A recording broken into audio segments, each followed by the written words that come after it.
Salut à tous, aujourd'hui je vais vous présenter les tranchées de la forêt de Mormal, qui datent de la Première Guerre mondiale.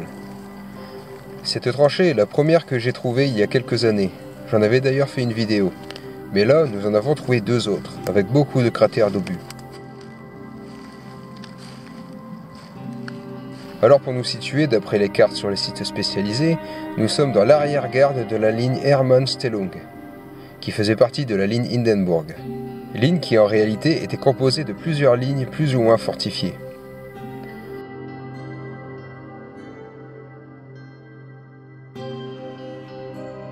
Je suis avec les nouveaux explorateurs et on marchait dans le secteur des tranchées de Mormal et voilà, ce genre de choses qu'on trouve.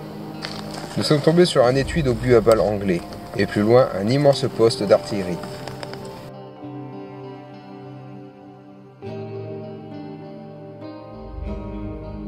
Salut, alors les nouveaux explorateurs avec Cascadrian en sortie en forêt de Mormal.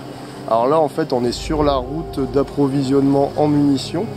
Donc, et là on arrive en fait devant les positions d'artillerie lourde. Donc vous voyez que ce cratère en face de vous n'a rien de naturel. En fait il a été creusé pour des très grosses pièces d'artillerie.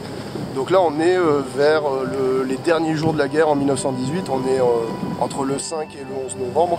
Donc il faut imaginer qu'en fait la forêt est fortifiée par les Allemands parce que c'est un dédale à cause de la végétation. Et là-bas, sur la ligne de crête, tout là-bas au fond, faut imaginer que les Anglais sont arrivés par là en fait pour chasser les Allemands. Et donc la guerre elle va se terminer dans la forêt de Mormal pour le secteur ici.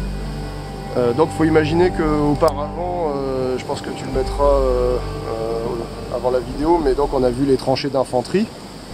Ensuite, donc on a un réseau de tranchées avec plusieurs épaisseurs de profondeur. Et plus on recule, plus on arrive vers les positions les plus précieuses.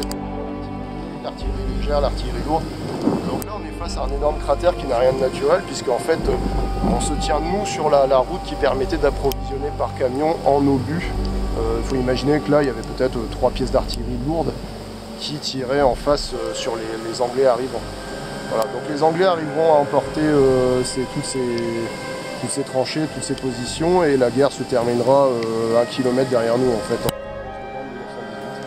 Et l'armistice sera sonné dans l'Aisne, pas très loin d'ici, et se propagera jusqu'ici. Mais de toute façon, bon, l'armée allemande était déjà en pleine déroute depuis longtemps, logistiquement, humainement, un peu sur. Là, ici, on arrive sur les postes d'observation. Et puis, comme vous pouvez le voir, on est légèrement en hauteur par rapport aux Anglais qui arrivaient là-bas en face. Donc, on vient en face de la position d'artillerie. Avant, on a fait les positions d'infanterie, et donc ici, on est vraiment sur l'arrière de la ligne. Alors, ça faisait partie de la ligne Hindenburg, mais de manière très très lointaine. C'était vraiment l'arrière-garde, mais qui a servi dans les derniers jours de 1918. Plus tard, je me rends au cimetière proche de la forêt de Bourlon, fortifié par les Allemands et qui verra la première grande offensive de chars de l'histoire. La forêt est toujours marquée par de vastes trous creusés et cratères d'obus.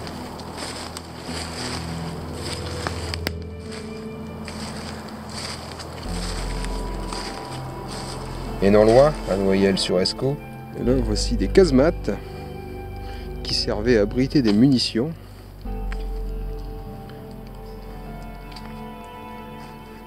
Il y en a 14 comme ça dans le secteur.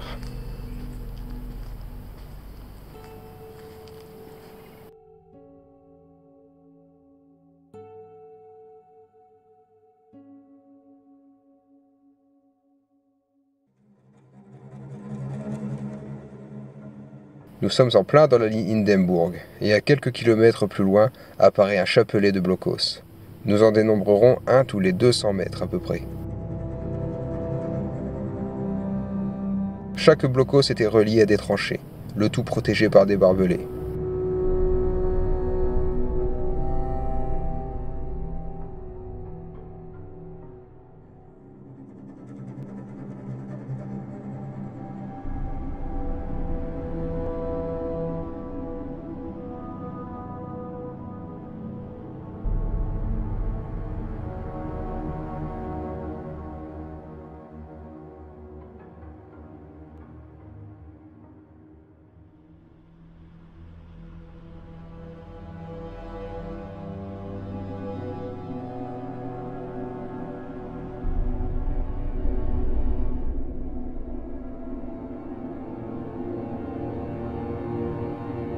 Plusieurs obus réapparaissent chaque année.